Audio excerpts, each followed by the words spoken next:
It is 2:00, so we're going to jump in and get started. Thanks, everyone, for joining us. If you're just joining us now, we do have chat live. You'll be able to chat with our panelists. We'll be able to chat with you. You can chat with each other. I think that's a lot of fun. We're not all in a room together, so we have to keep this as human as possible in the spirit of this conversation. This is Humanizing Digital Communication. The language of commitment is going digital. I have with me our guests from Molloy Business Development Group. I have Dan Molloy and Darren McLea. Go ahead and say hi, guys. Introduce yourself a minute. Dan, you go first. You want me to go Oh, first? look at us. So kind. You go first. You go first. See, it's Hi. Hey, everybody. I'm Darren McLea. I've been in the industry for a long, long time, since I was a little kid. And now, if you joined us last time, you may know a little bit about me, but I work with Dan, and we're all about the language of commitment and making commitments to our clients who make commitments to their customers. And we just want to help everybody be a little bit better at what they're doing. That's our goal here. Thank you. I'm Dan Molloy. I'm president and CEO and founder of Molloy Business Development Group. And I got started in the business in the auto repair and tire industry 25 years ago when for those of you that don't know, I was sitting in my office one day in New York City, and a buddy of mine called, a guy I went to Manhattan College with, all excited one day. Dan. I said, Marty, what's going on? I could tell he was like excited. He said, Dan, we can buy 104 auto repair and tire stores. I said, how could I help? And he said, well, we need to get 50 million quick so we can buy this business from BP. And so I raised the money, and next thing you know, I'm in your world. And that's 25 years ago. Wow. Nice. I'm Nice. still here. No, this is great. And for those of you who are joining us for the first time, we had Dan and Darren as a guest back in October, where we talked about the language of commitment. We're going to talk about that in a minute here. And this is one of those conversations that I think is pertinent to our time period. We're going to be talking about a few things on technology, a few things digital. This is Autoflow after all. This is what we do. But the emphasis you're going to see is very much on human relations. And we popped that quote on the screen for a very particular reason. Antoine de Saint-Exupéry, writer of the Little Prince. And that is a fantastic book. If you haven't picked it up, third best-selling book in the world, by the way, next to the Bible and the Quran. Wow. Pretty fascinating, but yeah. And he's an aviator, so coolest author ever. But please stay tuned here. We're going to go right into this. Dan, Darren, I so appreciate you guys coming back for the second time. This is, I think, more of a popular demand piece too. I had some fantastic reviews from the people who were in your first session. This topic is really, really, really pertinent to what we're trying to do from our side here at Autoflow. So I just want to thank you. This is hugely beneficial. Now, of course, we always begin with our registration process. We have the polls. I do want to touch on these very briefly. And I think this was a little bit biased in our audience. Of course, we're hitting a lot of you, our clients from Autoflow. What method of communication do your clients engage in the most? I'm not really surprised by this. Text messages taking 97%, though. I was actually thinking we'd get a little more slice of email, too. We do email. That's astounding, that statistic. I didn't realize it was that high. What's funny is I'm in my inbox all day. I am too. Yeah. But customers in the auto repair stuff, that is not the quickest way to reach them. And they don't reply from there. It's pretty much universal. Text message are kingpin. Yeah, and interesting. Darren, you used to do, you were an Autoflow client before you sold your shops. Yep. When you sent digital inspections by email versus text. Oh, it was always responses were coming from text. Mm-hmm. Email was almost, we started thinking, we would text them and email them.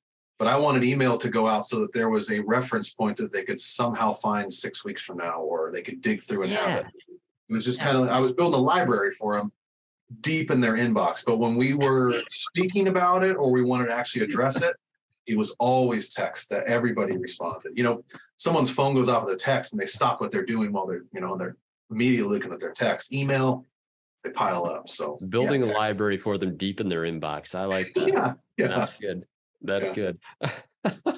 The other question we asked was, how well does your staff set expectations for digital communication? And this was interesting because the answers were all over the place. And a lot of my audience, of course, being Autoflow clients, again, a lot of you guys, different levels of time on the tool.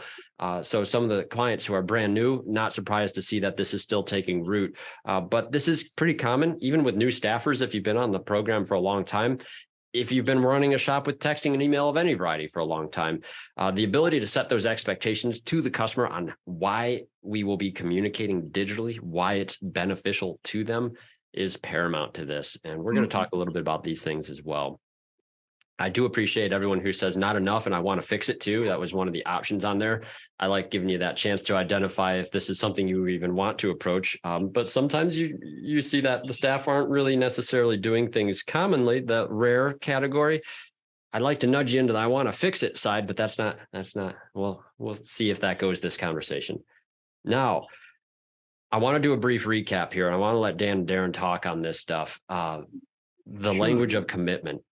What's that all about? Well, let me share, it was a real eye opener when all of a sudden I got into the industry and I had a partner. I owned a small piece of a huge company. We had over 100 stores. And I realized after about 4 or 5 months, I stood up at a partner meeting and I said, guys, there's 10 owners of the business. And I stood there and I said, guys, guess what? We're not in the auto repair and tire business. And they looked at me, like, what's wrong with you? And I said, listen, we run a giant call center. We're in the communication business. And that's when I started on this trajectory myself to really try to understand what was going on, why we're working together, because you're in the communication business too, right? Mm-hmm. So my focus has become 100%, and Darren's focus, as he explains, we want to help. It's so important. Well, it's this slide, this infographic we use in our training, we call it power sales training. And basically what it says is this. You see, we call it above the line and below the line. Above the line is every result in your life, in your business life, and your personal life. So on the left side, you're looking, this is personal. The bicycle represents your fitness. The people, obviously, relationships in your family.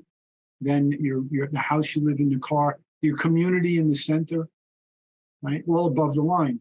Over on the right side is your business. There's your stores off on the far right, your employees, the people that man the business. How you measure the business is above the line. The P&L, your KPI data, your financial data, all of it above the line. Okay, and there's really, so my claim is that, my belief, right?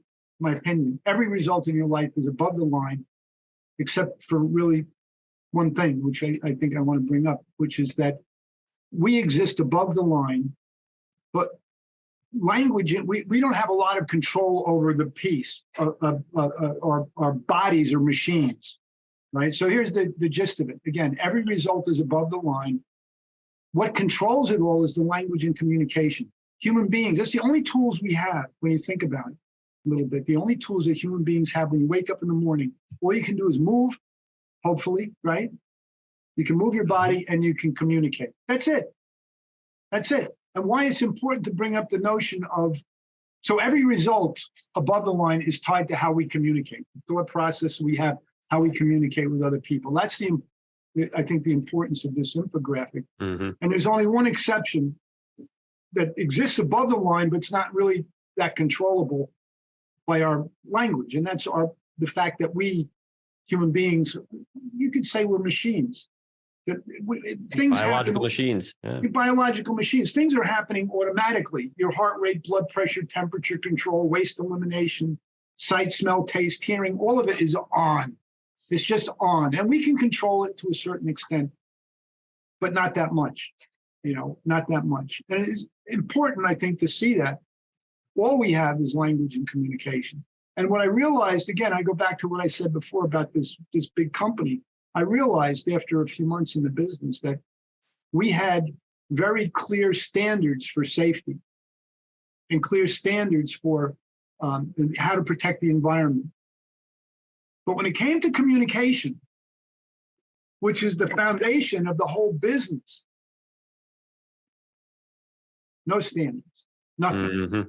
So we had 1,000 employees coming to work every day, and everybody had different ideas about how to communicate. If there's a problem, if there's a quote that has to go out. Every aspect of the business was handled by these 1,000 people in different ways. And it's like try to have a football team where everybody's got a different playbook.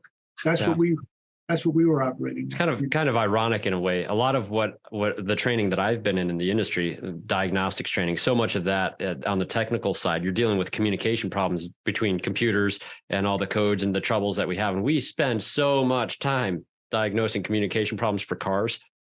Yeah, right. There you go. Yeah, right. And diagnosing the problems between people. But you look at, and this is what I came away as like a real awakening for me as a businessman, was just how that most companies do not have standards for effective communication inside their business, and so I think that's the opportunity. So we're committed. I mean, Darren and I and our whole team are committed to helping establish that for companies, because when you get that, it becomes much easier, a lot less stressful. Yeah. I had a conversation with Carm Capriato this week. We did a little live podcast, and we were talking about Toastmasters and the importance of communication training and that sort of thing. I introduced a Dale Carnegie quote in that conversation, reading How to Win Friends and Influence People in the Digital Age. We'll mention that later, but there's a quote in the beginning where Dale Carnegie made a compelling statement to his readers saying, "Dealing with people is probably the biggest problem you face." And I think a lot of people in the auto repair business do agree. A lot of times we're happy on the cars. Our body can move and deal with those things just fine. But once the breakdown occurs, it's almost always a communication issue, almost always. It's very interesting you say that, because now I've been in the business 25 years, worked with thousands and thousands of students, met thousands of technicians along the way, right? And I can't tell you how many of them have said, Dan, the technicians, I prefer working on cars and trucks and everything, because I don't have to deal with people that much, so they like it, they're comfortable there. And I think the reason that have you guys heard that? Oh yeah, for sure. I prefer working on the vehicles. Yeah. And I think that or sometimes you bring a technician up front to work the counter, and you give them some training, whatever you give them.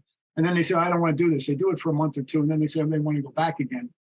And I think the reason is because when we go to school as young people, we're in school, high school and college and whatever, they teach us how to read and write and how to speak, but not how to do, they don't give us any model for effectiveness, and don't train us how to communicate effectively.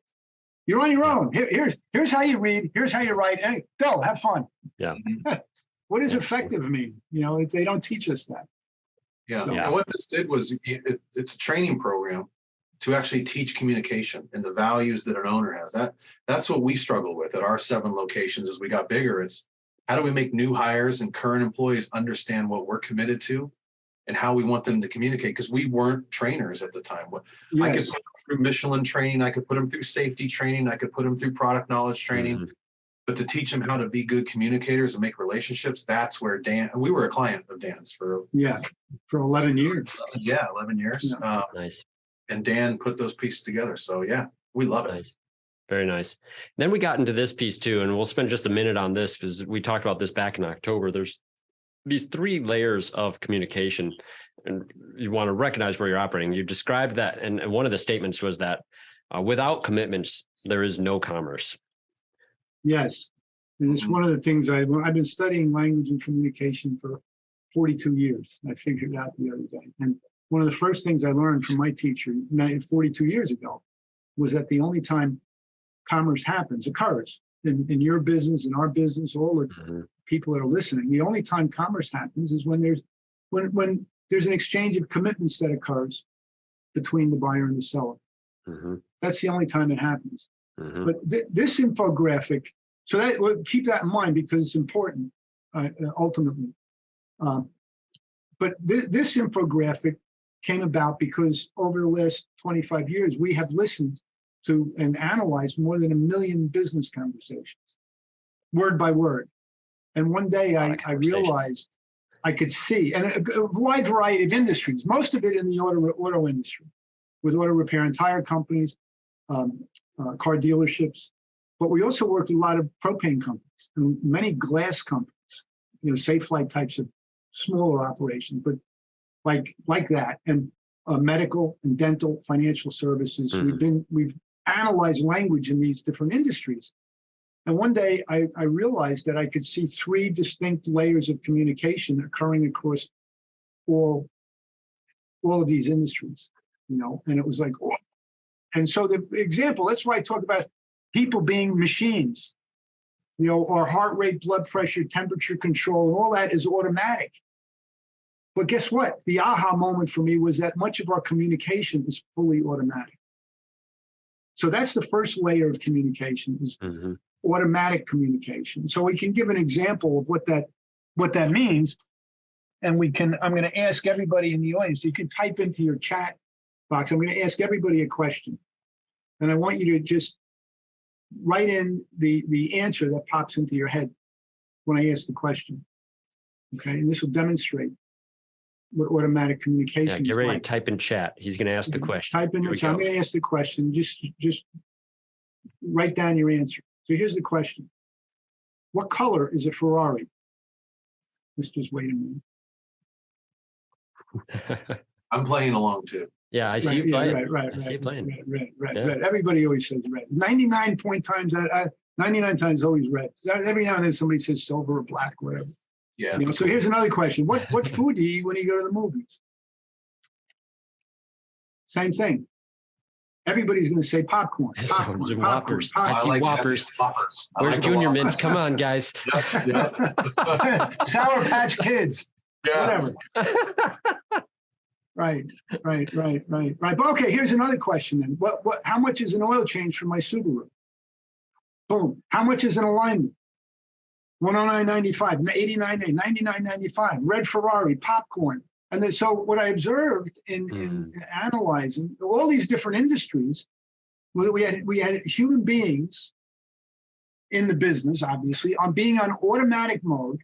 Yeah. And what they were on automatic mode about was information and data. Yep.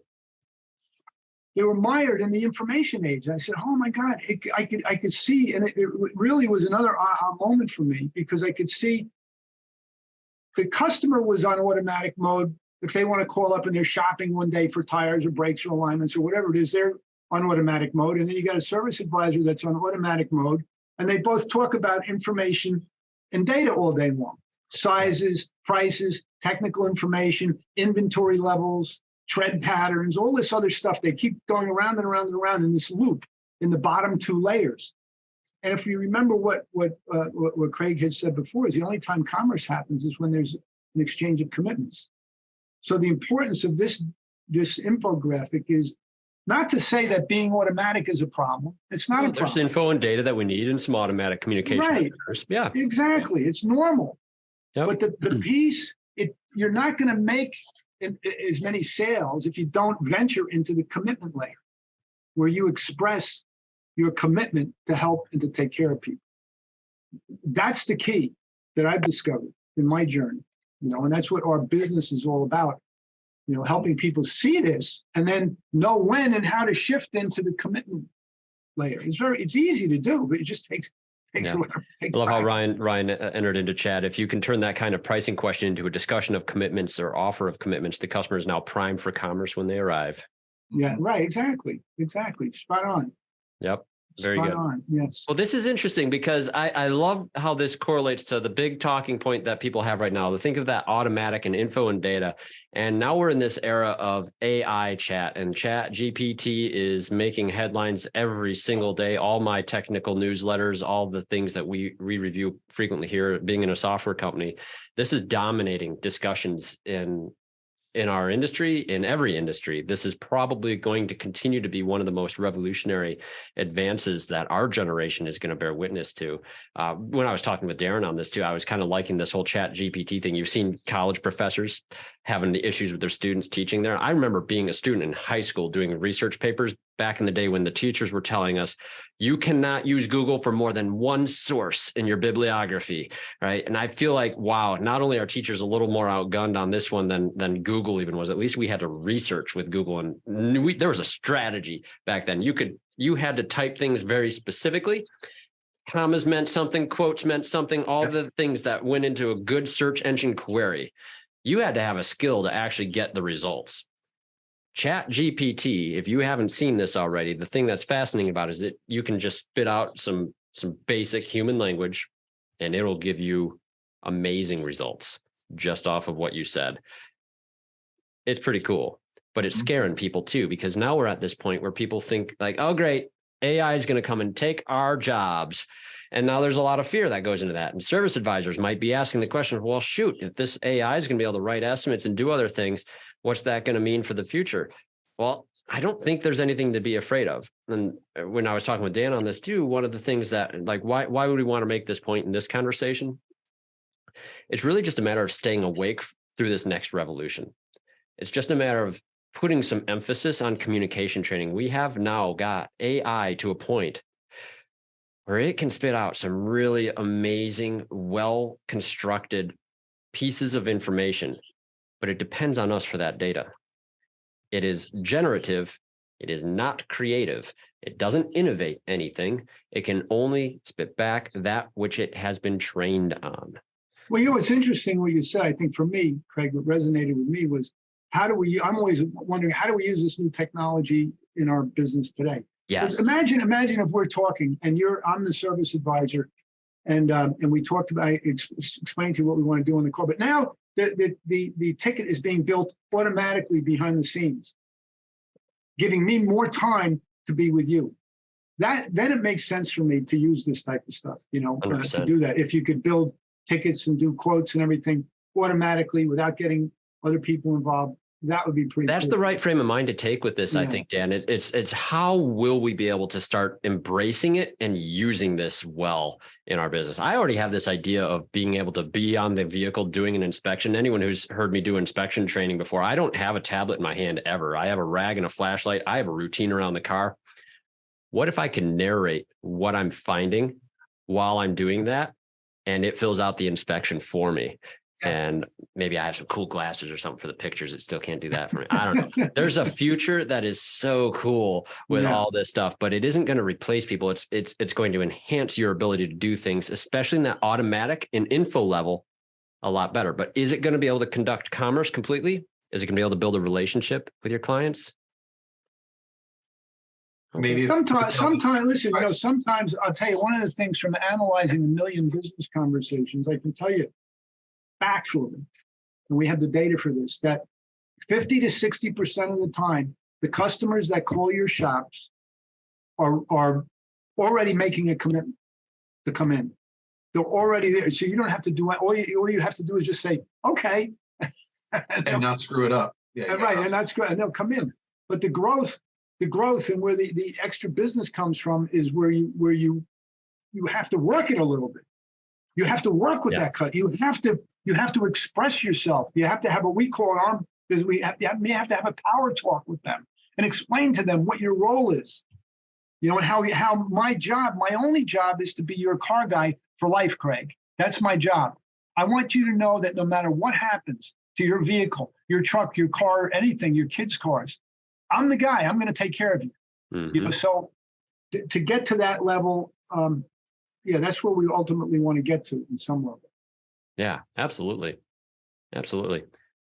Yeah, this is a pretty fun tool. If you guys haven't had a chance to check out ChatGPT, there's a website on there. You can go in there and make some prompts. It is pretty fun. I do suggest you go in there, log in. You'll be able to give it a prompt, ask it to do something, get clever with it. It can spit out some amazing stuff. I asked it some questions about what could happen if a wheel lug nut's loose and how that would translate to the customer's concerns. And it was interesting because it didn't put like the wheel falling off as the first thing. It put vibrations as the first thing. I mean, I guess that would come first. I mean, it's a machine. I mean, it's right. It's not wrong. But the first concern I would have for loose lugs is a wheel falling off and killing me. Right.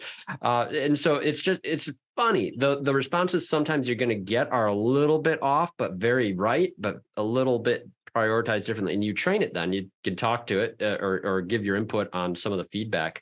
It's a lot of fun. But I feel like there's another element of this that people are freaking out too, because is it going to replace conversations with people entirely?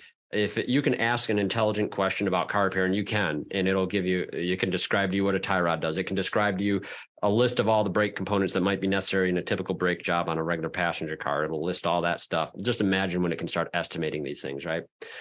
But what happens next? Is there some element where they're not going to need the professional in the shop just because that can take place.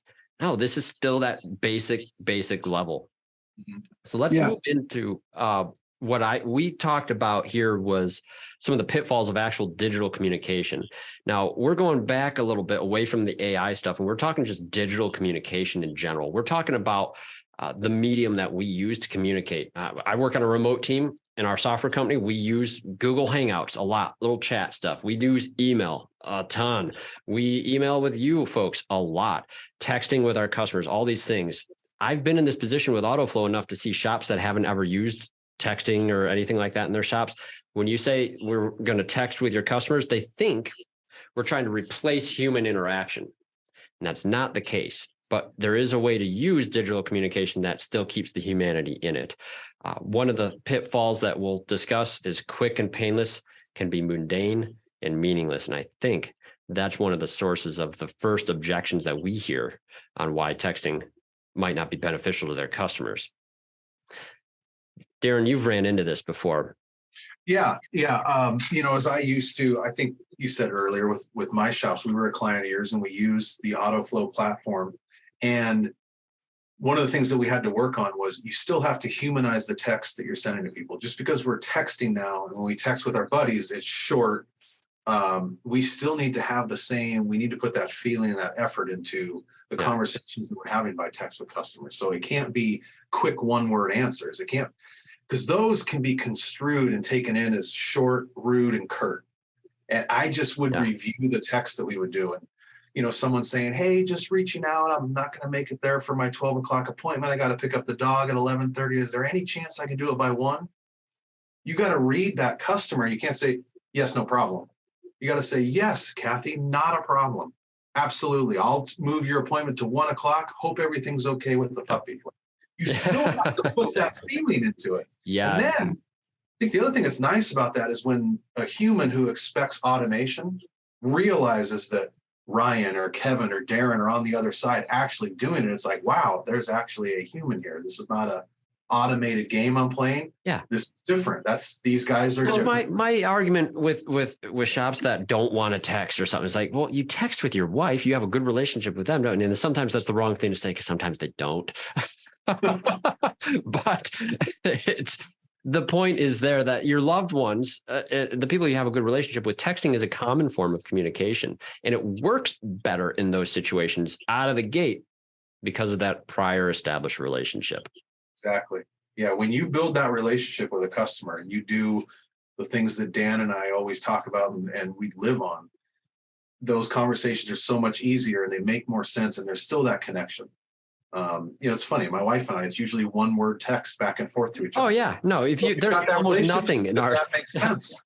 Yeah, it's but that's the part of it. You still have to have that human interaction and relationship put together so that this becomes more effective. You can't just rely on this because you'll lose people, and then you're just in automatic info and data stage at that point. And that would be the trap. And that's, I think, the point here, that a lot of people are already they're aware of that risk before they even head into this. And I think that's at a height of why you would see an objection to some things. It feels too automatic. It's no good. Go ahead, Dan. The model that we use in our company for teaching about effective communication is very simple model, right? On one hand, it doesn't matter. Well, I'm bringing this up because it doesn't matter if you're communicating by email, by text, by voicemail, by telephone, in person. It's the same model.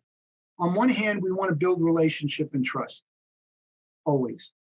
Draw people into your world. We never want to push them away. We want to draw them in. We want to expand the relationship. And on the other hand, you want to have conversations that produce action, whether you're talking by text or by email or whatever the method is. So that I found over the years, over these 25 years I've been doing this, that model works very well. And it doesn't matter if it's in email form or text form or anything. The model is important. So when you're starting out, like Darren was saying, you want to expand that relationship. We're either, we talked about it a little while ago, you're either expanding the relationship with somebody or it's contracting. Mm-hmm. What's it going to be? And choose your words carefully, like Darren was saying. Absolutely. Yeah. And you guys doing phone reviews, especially, you've probably Yeah. taught this smile to the concept to people on the other side of the phone. When you smile, you'll sound different on that conversation than if you are talking without a smile. It's very audible. We lose that element every time we're doing digital communication. You already hit on this a little bit, I think. But what's funny is emojis were invented to take care of this, but they have not made their way into professional circles at all.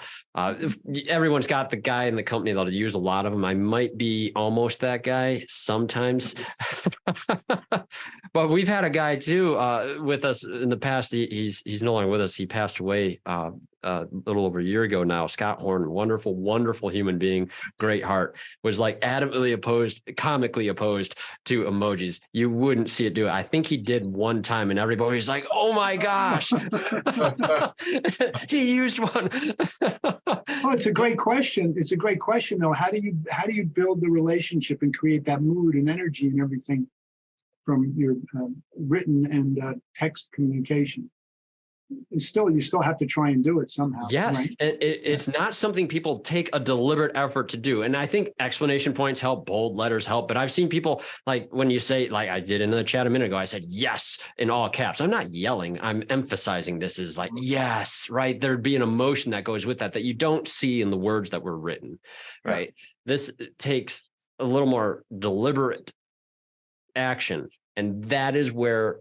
And what people and I've been guilty of this horribly.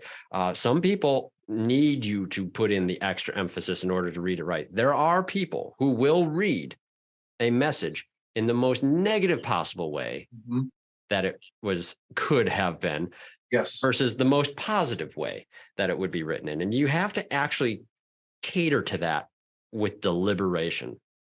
Yeah, I think Ryan hit it on the head in the chat here. He says digital communications almost require the ability to over communicate. Otherwise, you leave the interpretation up to the reader, which when you send that chat or that text or whatever it is, because you can't see them and you can't hear them, you don't know what's happening in their life or what their mood is. So they could be going through a terrible situation right now, and then your text sounds terrible. So you have to be overboard. And that's why I love emojis, because I can communicate some of my I can be sarcastic, but that little laughing to the side can let the person who's receiving my text know, okay, he's being funny here. So it's you have to over communicate, especially when you can't have face-to-face or over the phone. And I think over communicate might be a subjective term. For a lot of people, you're just going to be communicating at what their expectation is. Yes. Right. I ran into this last night in the kitchen with my wife and my daughter. They asked a rhetorical question, I thought, and I didn't respond to it. I mentally processed it. They thought I wasn't paying attention. And when I didn't respond, I said, "Oh, yeah, I'm sorry. Yes, I heard you." but I thought it was a rhetorical question. And these little things happen. Like, were you expecting a response to that? It's kind of we were laughing at it, of course. But yes, like all the time. It's like, yes. It's like, okay, I'll have to get better at that. Married 18 years, still trying. There you go. It's a work in process, right? Yeah. Work in process. Always progressing. Yeah. But then I like this one too. And this is straight out of that Dale Carnegie book. I've got that on the screen for a reason. I picked this one up very recently. And some of the stuff is no dust stuff. And like we talk about some of these things, you're like, yeah, pretty basic. But there are some things that really go into this. One of the Carnegie points, and this comes out of even, I think, the original Carnegie book, How to Win Friends and Influence People, is that there is no such thing as a neutral exchange. You always leave somebody a little bit better or a little bit worse in every interaction. Yes. Every interaction. Yes. Yep. Yes. Like once you realize that, that's when it's like, okay, I got to It's like better. going to the gym. You go to the gym, you're getting stronger or not. You know, you're communicating with some coworker or a client, and you're either expanding the relationship or boom. And sometimes the automatic. I think you brought up an interesting point. Sometimes the automatic nature of people is to say no, like, because I think as human beings, we're always on the lookout for what's not going to work, right? We're always on the lookout for danger, you know. So we come from that mindset a lot of times, especially coming into the into the auto repair and tire world. If you're not familiar with the people you're working with, maybe you're a new customer, you're on guard, and that's normal. It's part of that automatic survival mechanism that we all are built with. You know, you go into a different neighborhood, you're looking around, is it safe? It's normal.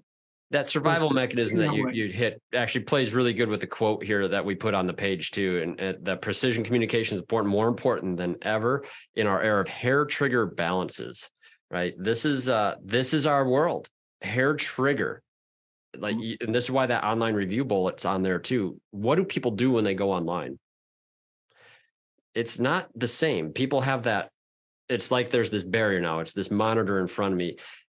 Same issues in traffic when you're in your cage of a car, I feel like too. People get different. They get angrier when they're in their cars. This sort of element is there. And if you've done something or your business hasn't met or served the customer well enough, they didn't get your value proposition, as I like to say, and you get that negative review, people are more like free about going into a space online and complaining about things than they would be if they're face to face. We used to call them telephone heroes. The guy who calls really upset, he's giving you the ride, he's telling you what's what, and then he comes in and he's just nicest guy ever.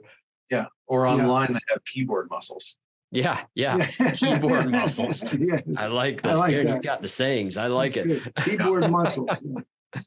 No, and this is sad because obviously there's an area where we miscommunicated with something on those that we could have done better, but that affects people. Those online reviews, it's a digital space thing. It hits you, hits your team, and it hurts. Yeah. I do think, you know, there's something to that when someone is typing an online review and it can be more aggressive and you hear a lot more about what's affecting them, where they're in person, they might feel a little bit more intimidated and they're not opening up to what they're truly feeling. And I think while as business owners, you know, we don't like to see those reviews, I think they can be used with employees and the organization as a whole. Like, hey, sometimes when someone says, no, everything's fine, but this review comes out, that's where we got to be in tune to picking up cues and asking that customer, hey, was everything perfectly? And really, if we have that relationship where we're open communication back and forth, we would allow them to speak those complaints or disagreements in person, and it would never get to that public level. And we kind of talked about that, you know, when you have communication. Yeah. Well, you know, if I was the service advisor, and Darren, you were my customer, right? And we didn't have a strong relationship, and I screwed up your car somehow, right? Something was wrong. I didn't listen to you. I didn't do the work right. You might be tempted to post it online. But if we had a really good, friendly relationship that we had cultivated, right, that I had cultivated with you, would you go online and leave a complaint, or would you come back to me? I'd come back to you. I think most of our people attending today, if you have your friends that come into your shop and something's wrong, they'll probably shoot you a quick text or they'll call you. Most likely they're not just going online and blasting you. And that's a relationship component, though. You've developed the relationship to such a degree that you've exchanged those commitments to such a degree that they know you're committed to taking care of this ahead of time. I feel like the online reviews that turn into this ugly thing is either someone who just disagreed that you and the way you took care of it, or didn't believe you would. Well, it goes back. I think it begs the question: what's the primary objective when that phone rings or somebody walks into the store? What's the primary objective? To sell them tires, or to fix their car, or to create a relationship? Create a relationship. You know, I heard a study back a while ago that, you know, we're talking about malpractice in the medical field. The doctors that have great bedside manners don't get sued. The doctors who don't have good bedside manner, you know. Saying it's only the arrogant ones. Yeah, you know. But anyway, so that's just a little tidbit there. But, well, you know, this is also still on that hair trigger balance point. I think this is relevant. Like there's a whole generation of people raised in this digital age now without the communication skills that go face to face, without the relational ability, sometimes rarely leaving their homes and going face to face with people in some situations, are now, this is their realm. This is the place they're going to do it in. And it's going to be what it is. Yeah, so, we were talking about before how the whole digital era for many people. This is one of my observations from studying analyzing a million business conversations, more than that, actually, by this point, is that people don't know how to really communicate effectively in general. They just don't know how to do it. And especially, when it comes to the complaints and things like that, they just don't know how to do it. So. Yeah. And what would you say the cause of that is? Because they're locked in this digital world, and there's a way of doing things in the digital world that don't translate well when you're standing face to face. And so they go off on people online. It's very easy. As Darren was saying, it's the habit they've acquired. The digital muscle. But then when they come in face to face communication and building relationships and building trust, they don't know how to do it. They just don't know how to do it. Interesting. It's a problem. And we've done that we've dumbed down the whole digital age. I feel has dumbed down a whole couple of generations, perhaps. Yeah. Well, what's funny about that then is this is kind of ironic. I deliberately populated this list with a prompt from ChatGPT on tips to refine your messages. Yeah. That's good. So, the machine can be trained. And our people at the same time, they can only perform as good as their training.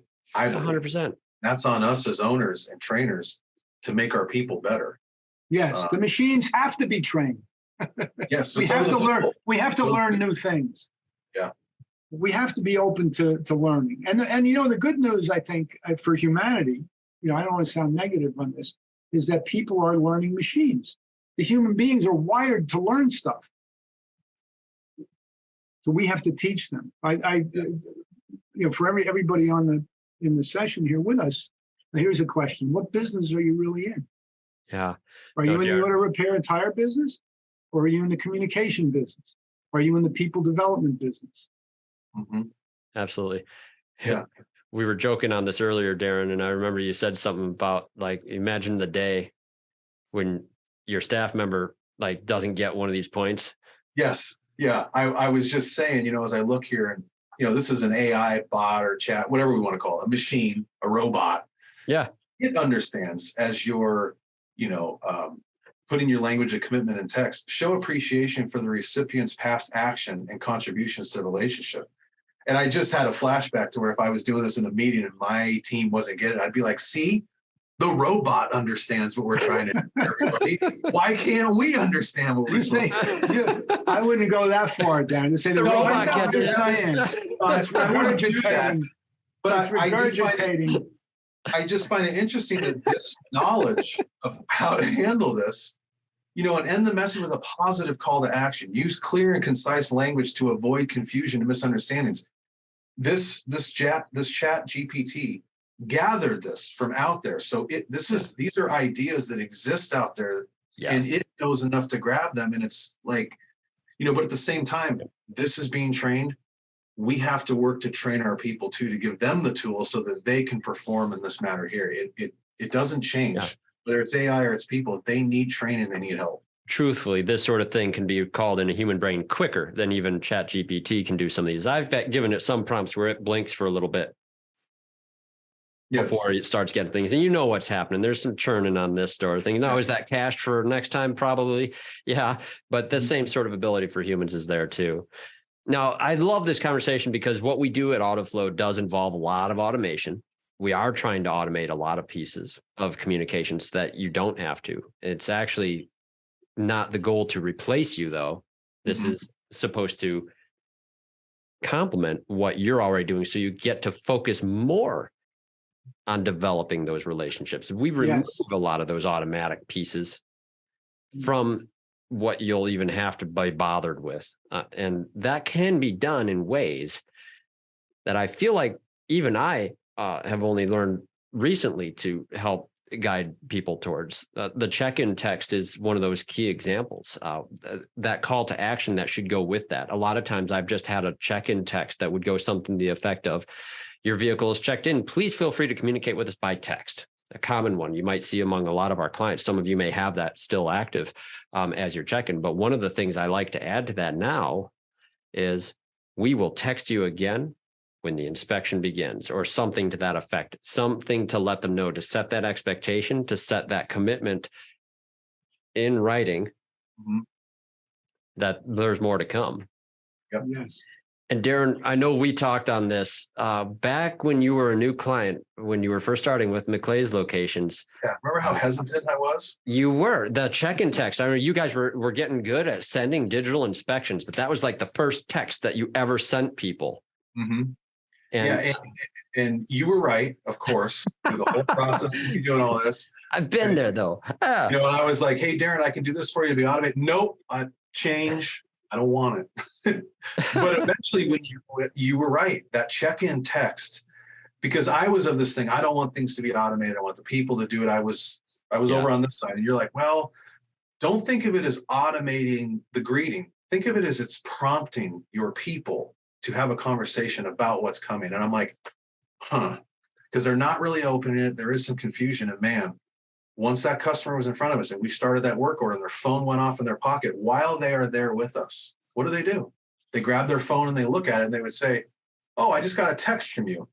Now that's the turn of the service writer or me to say, oh, yes, it's almost a reminder for the people to say, yes. Yeah. Your inspection, we can communicate through there, where when we weren't doing that check-in text, they were leaving, they were getting the inspection, they thought it was spam, they were skipping. Our first text they got from you was an unfamiliar number, had a link to click on, because it wasn't expected.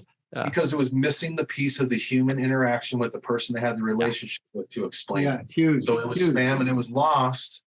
And I'm like, man, I don't know, Craig, no one's opening these inspections. You're like, well, just let me turn on the check-in text. And we did it, and bam, it took off.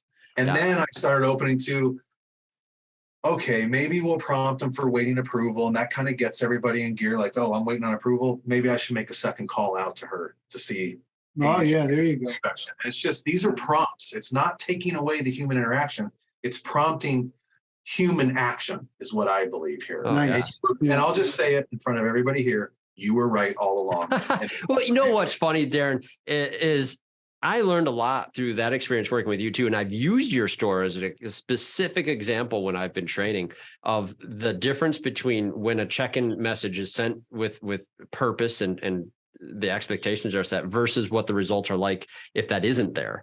And so it trained us as well, and so that we could communicate better. You were one of the earlier multi-shop groups that I worked with when I first started with Autoflow 5 years ago. 5 years, actually, as of yesterday. It was 2017. I remember that. Yep. 2018 for me. Yeah. I think you started with the program just a little before I came on. Yeah. That's right. Yeah. It was probably Scott Horn that you were working with. It was. Yeah. When you mentioned earlier, it was Scott. Scott was my guy. Good egg. Missed the man very much. Yeah. But no, this, the other thing I see too, Darren, this is still rampant today because one of the pieces we've added recently, well, not recently now, it's probably been a couple of years, but that inspection status can be automated based on when the technician begins doing their DVI. And when that inspection status has a text triggered, this freaks out advisors. Sometimes I still run into this where the advisor like, oh, wait, Craig. So when the technician starts doing the inspection, it's automatically to text the customer that the inspection started. But what if it's been 4 hours since the vehicle was checked in and they're getting that text about being inspected right now? It's like, they're going to get the text that the inspection is beginning right now. Set realistic expectations with your customers. Yeah. And it's actually going to keep the people on their toes even more when they can tell the customer that this is going to happen. It's going to force you to set more realistic expectations, because otherwise, what are we doing? Dan, I think you've hit on this earlier too, with it becomes automatic. Like, yeah, we're going to get your car and we're going to get it inspected. It'll be a few hours or this or that. But maybe that automatic few hours or hour or whatever time we told them was so automatic, we weren't even thinking about it anymore. Right. I think we still have to go back to the idea, we call the language of commitment. You've got it here on every slide, that the game really in business, I think, from my perspective, is exchanging what I call the dance of commitment. Results in life, you think about this for yourself, results in life happen because of the commitments we make to each other and to ourselves. So we always, whether we be texting, each step along the way, can further that commitment that we made initially, or not. It could just be useless information or whatever, but it could be that the context for everything I'm going to send you, all the texting that I'm going to do with you, the context is we are committed to you, and we're going to communicate with you because of that commitment. And we're going to keep you informed each step of the way because I want to get you back on the road. And I want to make sure that your car is running the right way. So I'm going to keep you informed. And when the inspection's done, then I'm going to call you and we're going to talk about it. Like that. Mm-hmm. Something like that. Anyway. Yeah. And the other side I run into as well, you guys, maybe you see this even with the phone calling side of things.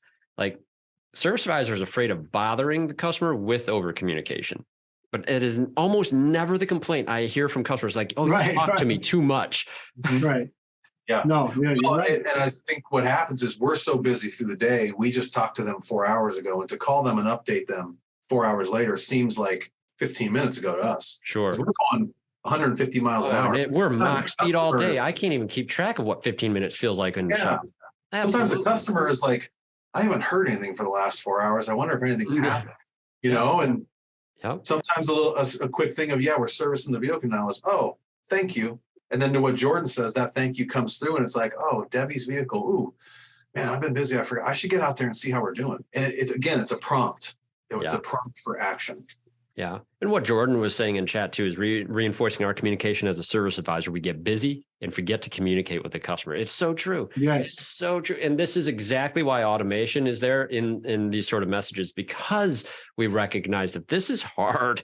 Like this stuff didn't exist when I was working full-time as a service advisor until the very, very end of the time I was in my family business. And I was twitching, just out of words, phone ringing all day, a mess of a man. And when I got home, I didn't even have any words left for my wife. I'm so tired of talking. I was the same way, Craig. It's just draining. Yeah. And that what this is trying to do is not like make you wrong about the time a car gets inspected or bother your customers. It's trying to take something off your shoulders that needs to come off your shoulders so that you can focus and have a good relationship with not just the customers, with your wife too when you get home. That's a great point. Yes. No, I really like what Jordan had to say also. It's the, what was I trying to say here? We get lost in the detail. It's very easy for service advice. There's so much, the whole industry revolves around information. And the technical details, you mean? Yeah. Oh my God. Yeah. So we and a lot of times the guys are, service advisors, they know a lot about, they're very technically oriented anyway. So they get involved in the whole technical thing and they forget about the commitment layer. And the commitment layer is where you're communicating with them and you have the time to express how well you're doing with their vehicle and everything. And it's just, we get lost in this. And that's one of the problems, I think, with this whole thing, with this age, the digital age, because we're all immersed. Yes. We are immersed in it, yep. And I know for myself, so because I'm 71, I'll be 72 in April. Yeah, I love doing what I'm doing. But my point is when I started in my, in college, I had my first introduction to anything computer oriented was in when I was 18 in 1969. And since then it was like 50 some odd years of getting the latest and greatest software and the computers and everything get deeper and deeper and deeper and deeper and deeper into the digital age. Faster. And what I learned after getting involved with the ProCare operation and everything, that's the booby prize is the digital age. We can't leave out the human communication. We can't. And we have to figure out, I think that what I'm left with in this is I'm very interested in what we're doing here, obviously, but to figure out how to use the technology to support the humanization of our communication. How do we use the texting to really enhance our ability to express our commitments? No, I love it. How do we do that? I love Darren's example of how they did things at the counter and how they started having that conversation right there with the customer right there. They get the text right there. They're talking about it while they're face to face, that this is where the relationship will continue. And it's beautiful how that can happen. Yeah. Actually, once that takes place, then you can have more fun with these people. Right. And this is something I still want to see. Honest people see having fun, getting a little silly, having a good time during that visit. It's going to be an experience like none other. No other auto Yeah. shops in your area are going to be doing it quite the same. Yeah, that's very, very powerful. As we come up closer to the time that we have today, I wanted to highlight one more point, and that is that our digital communications must be consistent with what we're talking about with ourselves online. I would strongly recommend, if you guys get a chance, check out Chris's website with Golden Rule Auto Care. I think they do a really fantastic job there, and he has his 2 locations. Of course, his shops are around Dallas. And they do a good job expressing exactly what they offer. There's even videos on how their night drop works and how their pickup lockbox works. Their YouTube videos, and it has one of the technicians, or Cliff, their service advisor, actually describing how these things do in their video. It's this nice, simple YouTube video. The link that goes on their website goes straight to it. And wow, it's like just this very comforting thing that you can do to show the customer how that process works. Otherwise, it's intimidating. They don't know what to expect when they show up on site. Takes the confusion out of it too. It does. Right. Yes. And then appointments and communication that occur from the website. If you don't have someone watching it, this is one of those areas where in ChatGPT will probably be coming into AI chats and all sorts of things for auto repair shops. In the next several years, you're going to start seeing this. But right now, where that message goes and how even the AI that we do currently in the system, the way that can be programmed for after hours response and other things, this all has to work in a consistent manner. But you've got to carry that conversation with the customers. When you've got the relationship ahead of time, I love this topic with Dan and Darren. It makes all of that still as personal a touch as if we're having our conversation now, because they know you and they know what you're going to do with these things. That consistency is gold. One point I wanted to make on this before we close this topic here is, and I put the quote on there deliberately, simple truths are a relief from grand speculations. You get onto websites these days, any shop, and the yellow page generation was so guilty of this. We fix it right the first time, every time. Best prices in town, whatever. These are speculative. They're big. That doesn't really mean anything. But these simple offerings, explaining your warranty, how the night drop works, all these other things, that's going to feel like a breath of fresh air to people. And it's going to be reinforced with the reality that they're faced with. So with that, we're not going to spend much time on this, but obviously following up with people, the technology touches that you can do as well. This is one of those key things. You can personalize things in the technology these days. Autoflow has some solutions that you'll want to get pretty excited about.